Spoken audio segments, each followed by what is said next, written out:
متابعين الاعزاء، ازيكم عاملين ايه؟ يا رب تكونوا بخير. النهارده هنعمل اللحمه البارده او الروستو. طريقه سهله جدا وجميله، وتنفع معانا في العزومات. اعياد ميلاد بتبقى سهله جدا وبسيطه. فاحنا معانا ده عرق اللحمه. انا طبعا ربطته كويس وركنته في التلاجة لمدة ليلة كاملة بعد ما رشيته بالملح. وبعد كده خرجته من التلاجة، طبعا غطيته كله كده بالمستردة بالشكل ده.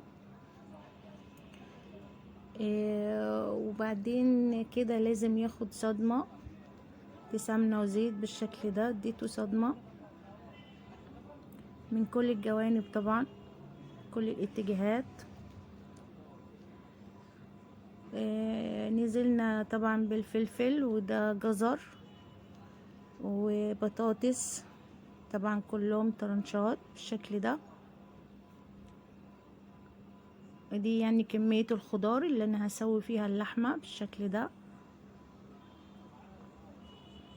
وبعد كده هنزل عليه بالصلصة.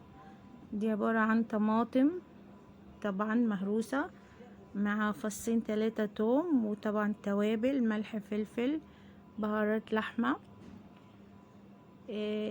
يعني قليل من الزيت مع السمنة برضو، كلهم مع بعض في الخلاط.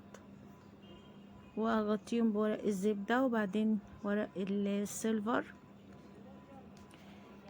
طبعا مسخنة الفرن على درجة حرارة 220 فوق الشبكة كده.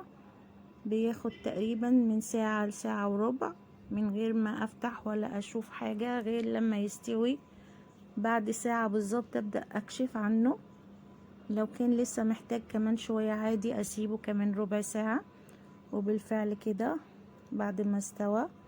طريقة جميلة سهلة تنفع معايا في اي مناسبة.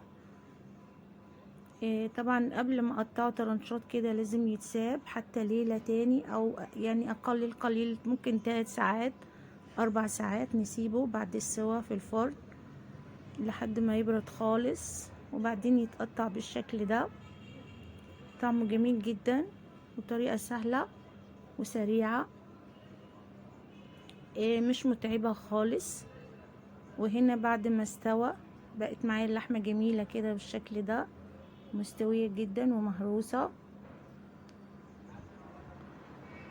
طبعا بالهنا والشفا اللي يجرب. وما تنسوش الاشتراك في القناة.